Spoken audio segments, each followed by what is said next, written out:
కారం రంగు రుచితో ఉంటుంది. ఆచి మిరపపొడి అదరగొట్టే కారం రంగు రుచి.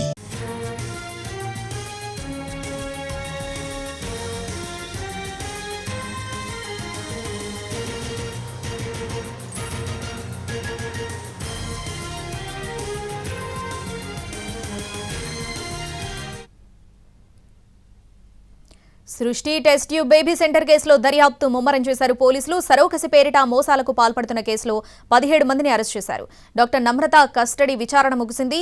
కేసులో A3 కళ్యాణి, A6 సంతోషిల కస్టడీ విచారణ ఇవాల్టితో ముగియనుంది.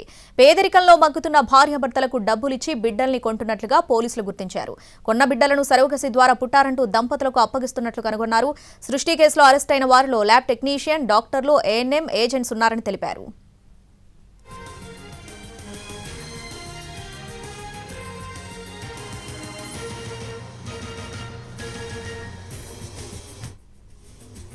విశాఖపట్నం నుంచి హైదరాబాద్, హైదరాబాద్ నుంచి విశాఖపట్నం ఇలా దంపతులకు సరోగసి ఎరవేస్తున్నట్లు పోలీసులు గుర్తించారు.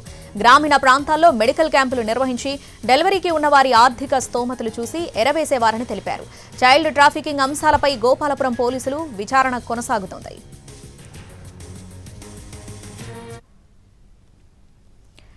దీనికి సంబంధించి మా crime input editor Ramesh Vaitla ఫోన్లో అందిస్తారు. రమేష్ వైట్ల, సృష్టి కేసులో ఇప్పటికీ 6 ఎఫ్ఐఆర్లు పోలీసులు నమోదు చేశారు. దీంట్లో ఇప్పటికే నమ్రతతో పాటు మొత్తం 16 మందిని అరెస్ట్ చేశారు. అయితే దీంట్లో నమ్రత సంబంధించి నిన్న విచారణ కస్టడీ పూర్తయింది. నమ్రత సంబంధించి చూస్తుంటే ఇప్పటివరకు 84 ఏళ్లలో 80 సరగోసీలు చేసినట్లుగా అధికారులకు ఆమె చెప్పడం జరిగింది. అయితే ముఖ్యంగా ఈ సరగోసి సంబంధించి చూస్తుంటే ఈ సరగోసి అనేది టెక్నికల్ గా చేయకుండా పూర్తిగా చైల్డ్ ట్రాఫికింగ్ చేస్తున్నట్లుగా అధికారులు తేల్చడం జరిగింది. ఏదైతే కొంతమంది ANM కార్యకర్తలు కావచ్చు, లేకుంటే కొంత మీడియేటర్స్ కావచ్చు, కొంతమంది బ్రోకర్స్ కావచ్చు, లేకుంటే ఇతర రాష్ట్రాల్లో చైల్డ్ ట్రాఫికింగ్ చేస్తున్న వాళ్ళ చేత పిల్లల్ని తీసుకొచ్చి ఇక్కడ సరగోసి చేశామని చెప్పి దంపతులకు అప్పగించి లక్షల రూపాయలు, మినిమం 30 నుంచి 50 లక్షల రూపాయలు తీసుకున్నట్లుగా చెప్తున్నారు. అయితే ఒక్కొక్క పిల్లల్ని 3 నుంచి 5 లక్షల రూపాయలు కొనుగోలు చేసి ఆ మేరకు 50 లక్షల రూపాయలకు సరగోసి చేశామని చెప్పి అటు తల్లిదండ్రులకు అప్పగిస్తున్నారు, దంపతులకు అప్పగిస్తున్నారు. అయితే ఈ వ్యవహారం సంబంధించినట్లయితే దీంట్లో కళ్యాణి కావచ్చు, సంతోష్ కావచ్చు, వీళ్ళిద్దరు కూడా విక్టిమ్స్ అని చెప్పొచ్చు. విక్టిమ్స్ అంటే వీళ్ళిద్దరు కూడా తమ బిడ్డలను అమ్ముకున్న తర్వాత డబ్బులు బాగా వస్తున్నాయి గుర్తించిన తర్వాత వీళ్ళే ఒక చైల్డ్ ట్రాఫికింగ్ గ్యాంగ్ గా ఏర్పడ్డారు. వీళ్ళు మొత్తంగా ఇతర రాష్ట్రాలు మహారాష్ట్ర, కర్ణాటక, పశ్చిమ బెంగాల్, అటు అస్సాం, మొత్తంగా ఆ 4 రాష్ట్రాలకు సంబంధించిన కొంతమంది చైల్డ్ ట్రాఫిక్ తోటి గ్యాంగ్ ని ఏర్పాటు చేసి ఆ మేరకు ఇటు హైదరాబాద్ నగరంలో 6 ఫెర్టిలిటీ సెంటర్లకు వీళ్ళు కాంట్రాక్ట్ గా ఉన్నారు. ఉన్నాయి.